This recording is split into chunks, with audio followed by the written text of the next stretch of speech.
The Goose Girl at the Well by the Brothers Grimm. There was once upon a time a very old woman who lived with her flock of geese in a waste place among the mountains, and there had a little house. The waste was surrounded by a large forest, and every morning the old woman took her crutch and hobbled into it.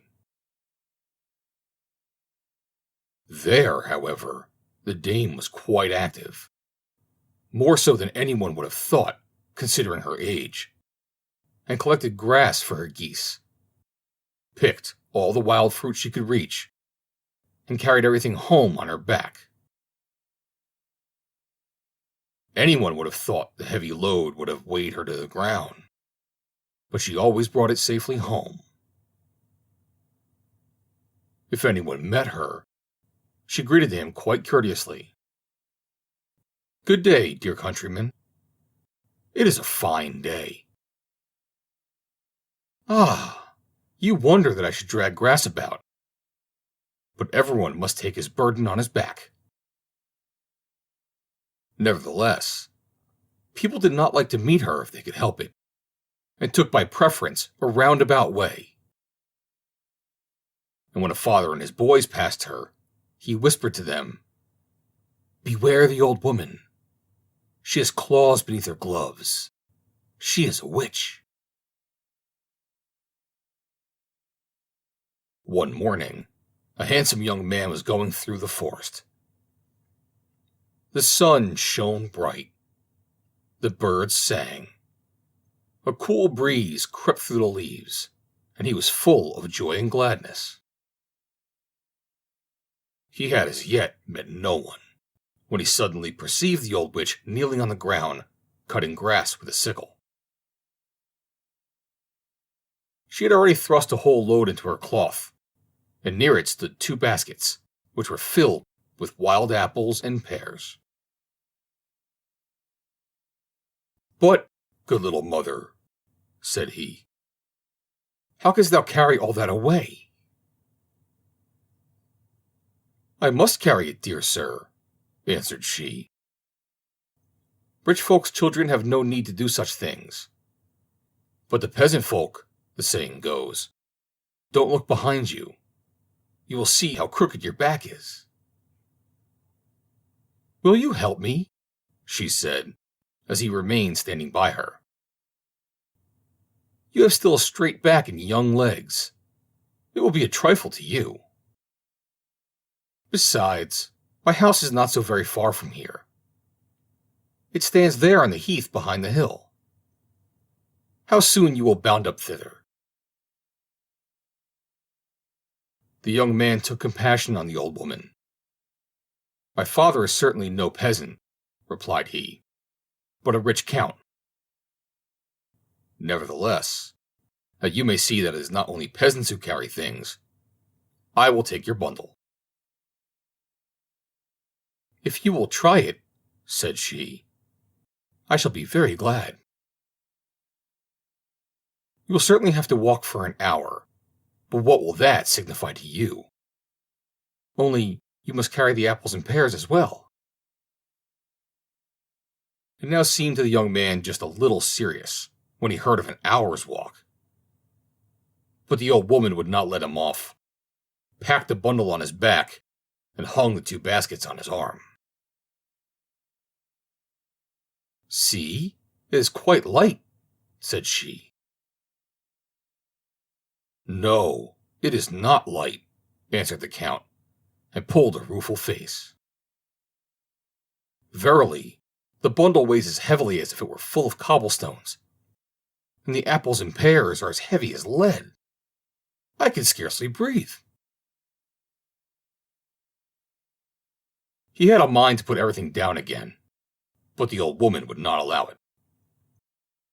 "Just look," said she mockingly. "The young gentleman will not carry what I, an old woman, have so often dragged along. You are ready with fine words, but when it comes to be earnest, you want to take to your heels." Why are you standing loitering there? She continued. Step out. No one will take the bundle off again. As long as he walked on level ground, it was still bearable. But when they came to the hill and had to climb, and the stones rolled down under his feet as if they were alive, it was beyond his strength. The drops of perspiration stood on his forehead and ran, hot and cold, down his back. Dame, said he, I can go no farther. I want to rest a little. Not here, answered the old woman. When we have arrived at our journey's end, you can rest.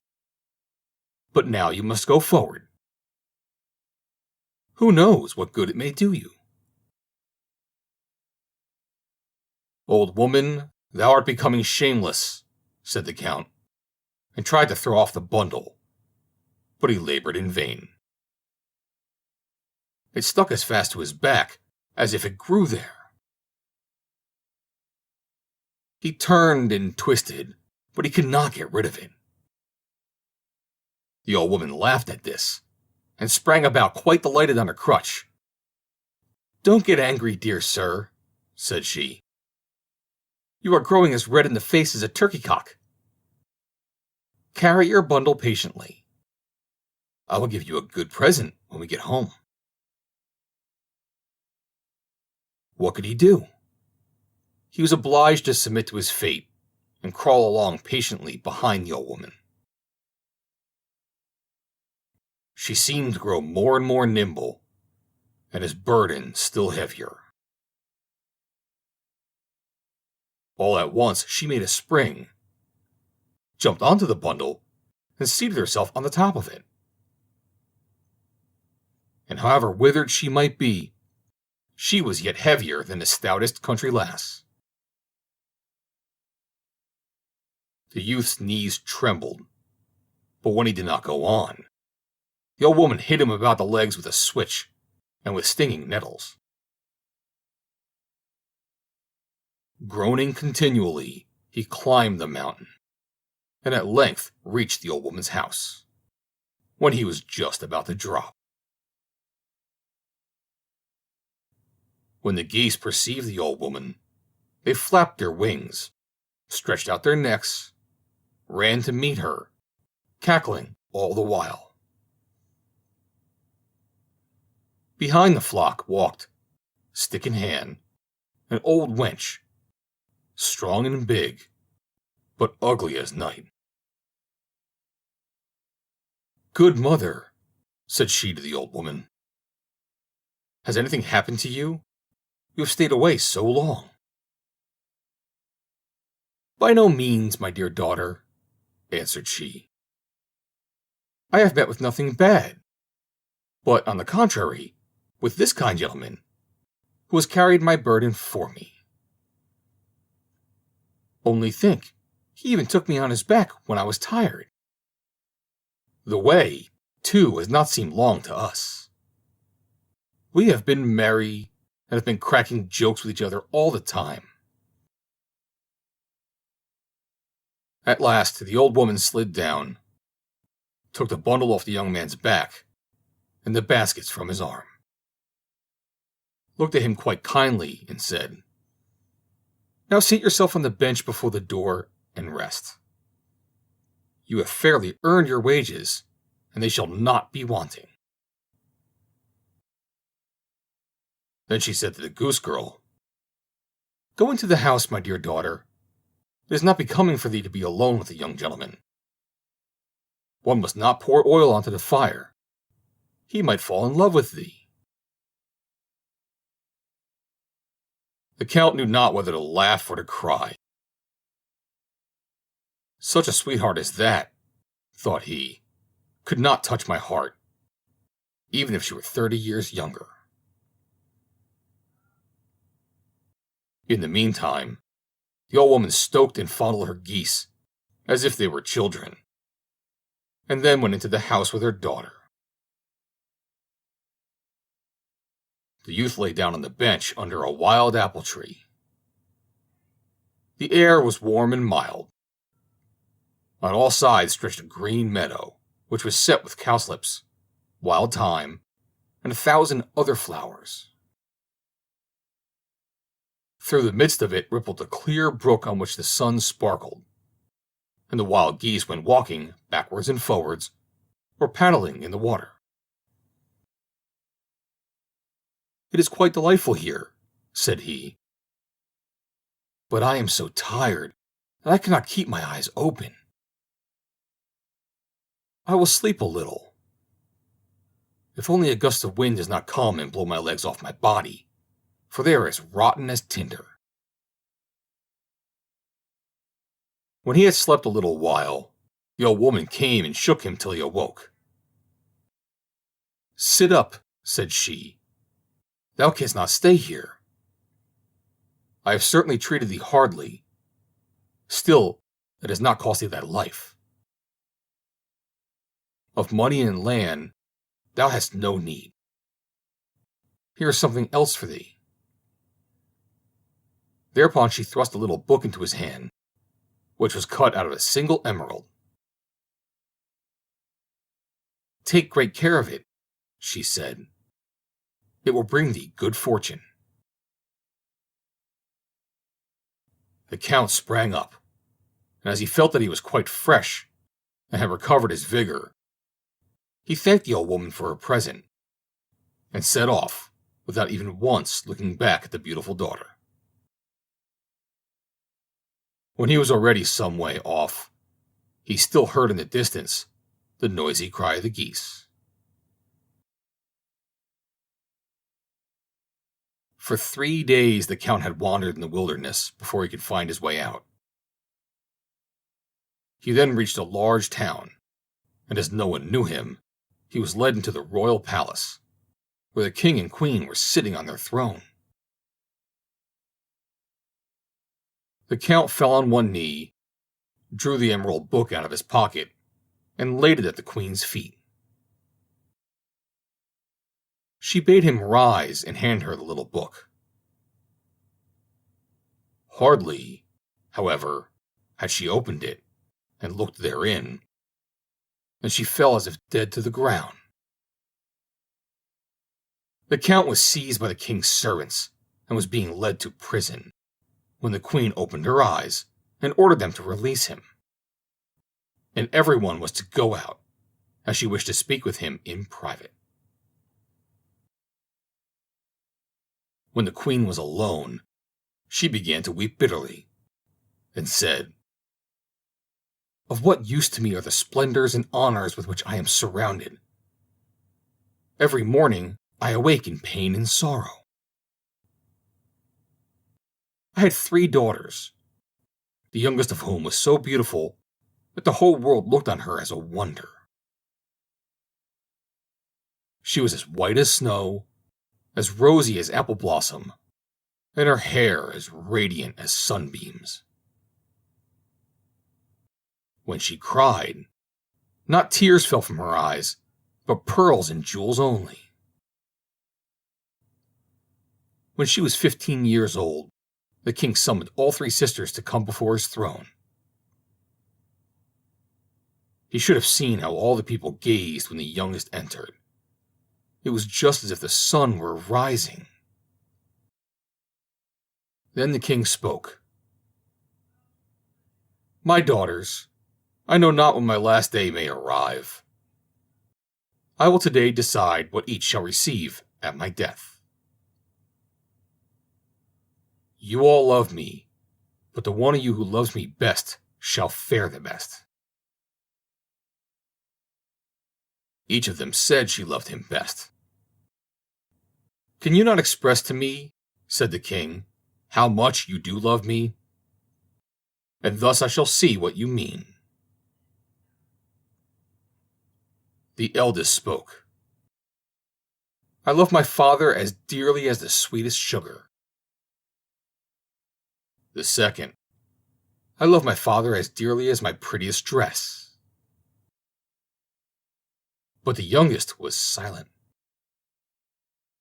Then the father said, "And thou, my dearest child, how much dost thou love me?" "I do not know, and can compare my love with nothing." But her father insisted that she name something. So she said at last, "The best food does not please me without salt. Therefore, I love my father like salt."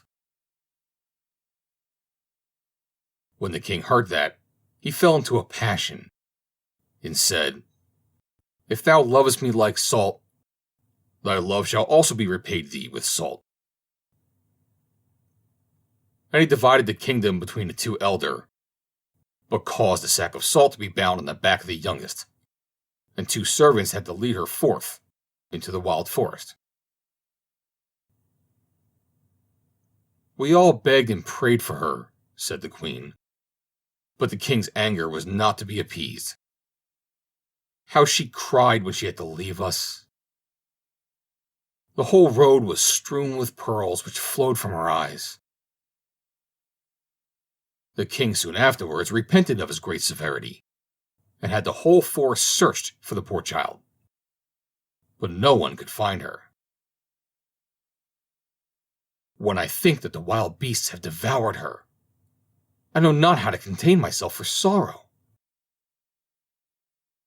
Many a time I console myself with the hope that she is still alive, and may have hidden herself in a cave, or found shelter with compassionate people. But picture to yourself, when I opened your little emerald book, a pearl lay therein, of exactly the same kind as those which used to fall from my daughter's eyes. And then you can also imagine how the sight of it stirred my heart. You must tell me how you came by that pearl." The count told her that he had received it from the old woman in the forest, who had appeared very strange to him, and must be a witch. But he had neither seen nor heard anything of the queen's child.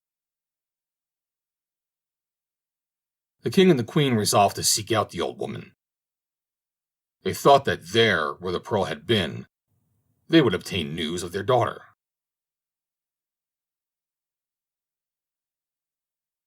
The old woman was sitting in that lonely place at her spinning wheel, spinning.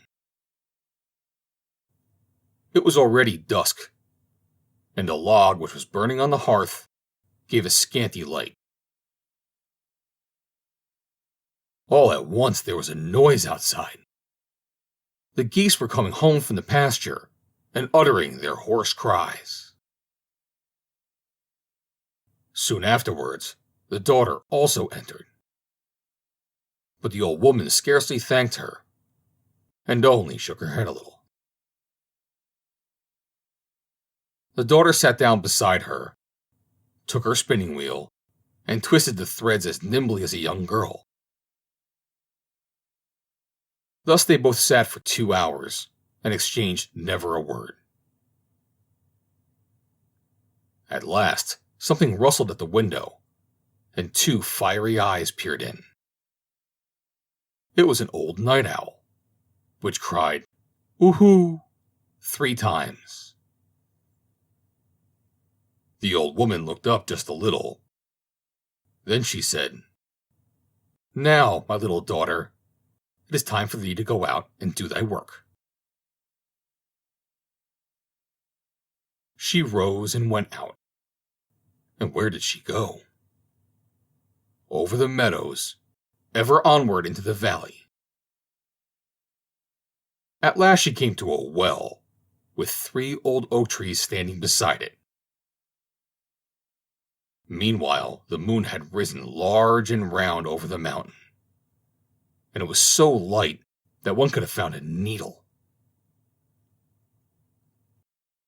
She removed the skin which covered her face, then went down to the well and began to wash herself.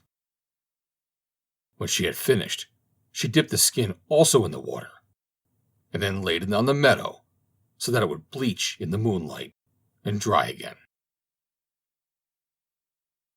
But how the maiden was changed! Such a change as that was never seen before. When the gray mask fell off, her golden hair broke forth like sunbeams and spread about like a mantle over her whole form. Her eyes shone out as brightly as the stars in heaven, and her cheeks bloomed a soft red like apple blossom. But the fair maiden was sad. She sat down and wept bitterly. One tear after another forced itself out of her eyes and rolled through her long hair to the ground. There she sat, and would have remained sitting a long time if there had not been a rustling and cracking in the boughs of the neighboring tree. She sprang up like a roe which has been overtaken by the shot of the hunter. Just then, the moon was obscured by a dark cloud, and in an instant the maiden had put on the old skin and vanished, like a light blown out by the wind. She ran back home, trembling like an aspen leaf. The old woman was standing on the threshold, and the girl was about to relate what had befallen her. But the old woman laughed kindly and said, "I already know all." She led her into the room and lighted a new log. She did not, however, sit down to her spinning again, but fetched a broom and began to sweep and scour. "All must be clean and sweet," she said to the girl. "But mother," said the maiden, "why do you begin work at so late an hour? What do you expect?" "Dost thou know what time it is?" asked the old woman. "Not yet midnight," answered the maiden, "but already past 11 o'clock. "Dost thou not remember," continued the old woman, "that it is 3 years today since thou camest to me? Thy time is up. We can no longer remain together." The girl was terrified and said, "Alas, dear mother, will you cast me off? Where shall I go? I have no friends and no home to which I can go. I have always done as you bade me, and you have always been satisfied with me. Do not send me away." The old woman would not tell the maiden what lay before her. "My stay here is over," she said to her. "But when I depart, house and parlor must be clean. Therefore, do not hinder me in my work. Have no care for thyself. Thou shalt find a roof to shelter thee, and the wages which I will give thee shall also content thee." "But tell me what is about to happen," the maiden continued to entreat. "I tell thee again, do not hinder me my work. Do not say a word more. Go to thy chamber, take the skin off thy face, and put on the silken gown which thou hadst on when thou camest to me, and then wait in thy chamber until I call thee." But I must once more tell of the king and queen, who had journeyed forth with the count in order to seek out the old woman in the wilderness. The count had strayed away from them in the wood by night, and had to walk onwards alone. Next day it seemed to him that he was on the right track. He still went forward until darkness came on, and he climbed a tree, intending to pass the night there, for he feared that he might lose his way. When the moon illuminated the surrounding country, he perceived a figure coming down the mountain. She had no stick in her hand, but yet he could see that it was the Goose Girl, whom he had seen before in the house of the old woman. "Oho!" cried he, There she comes, and if I once get hold of one of the witches, the other shall not escape me." But how astonished he was when she went to the well, took off the skin, and washed herself. When her golden hair fell down all about her, and she was more beautiful than anyone whom he had ever seen in the whole world. He hardly dared to breathe, but stretched his head as far forward through the leaves as he dared, and stared at her.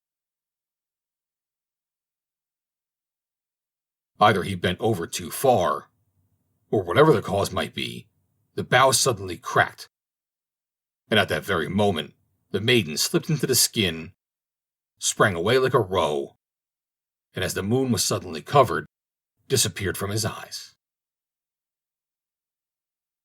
Hardly had she disappeared before the Count descended from the tree and hastened after her with nimble steps. He had not been gone long before he saw, in the twilight, two figures coming over the meadow. It was the king and queen, who had perceived from a distance the light shining in the old woman's little house, and were going to it. The Count told them what wonderful things he had seen by the well, and they did not doubt that it had been their lost daughter. They walked onwards full of joy, and soon came to the little house. The geese were sitting all round it, and had thrust their heads under their wings, and were sleeping, and not one of them moved. The king and queen looked in at the window. The old woman was sitting there quite quietly spinning, nodding her head, and never looking round.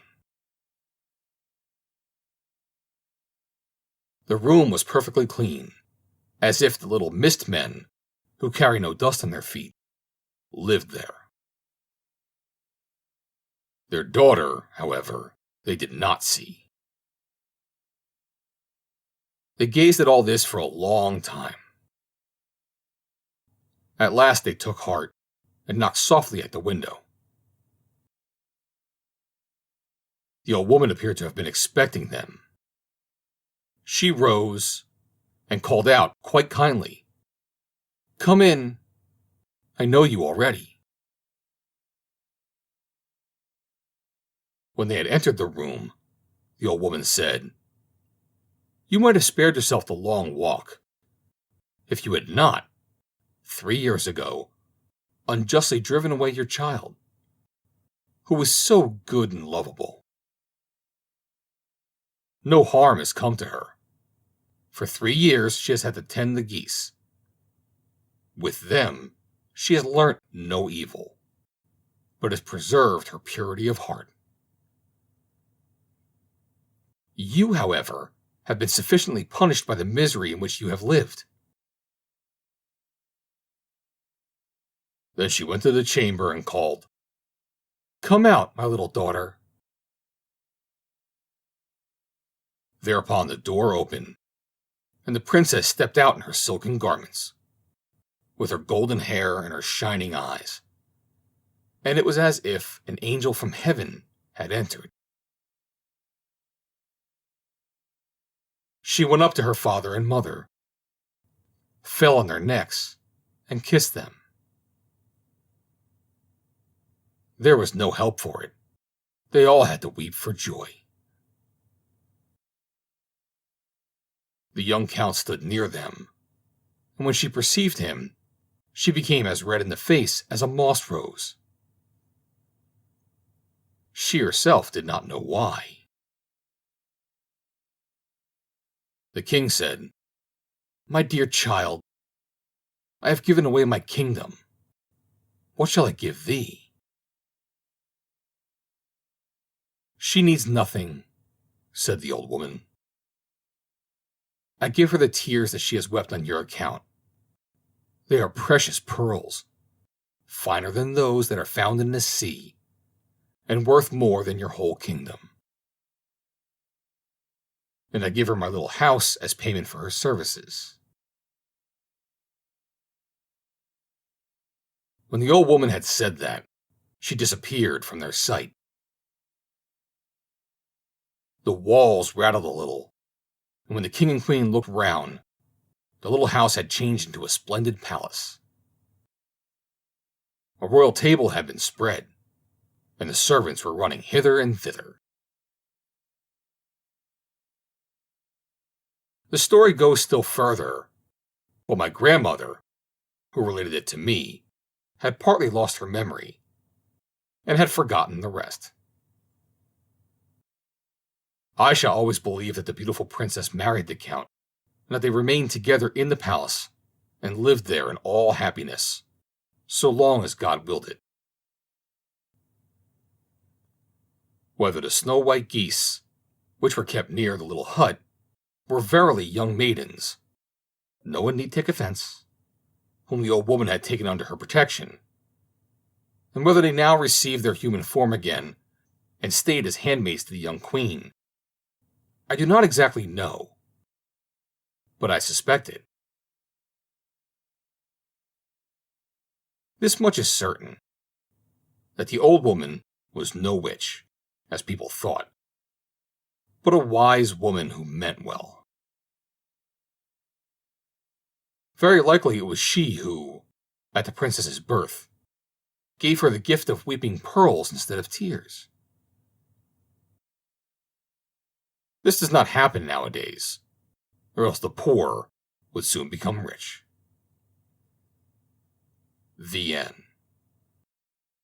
Read by Joe DeNoia, Somerset, New Jersey. July 15th, 2020.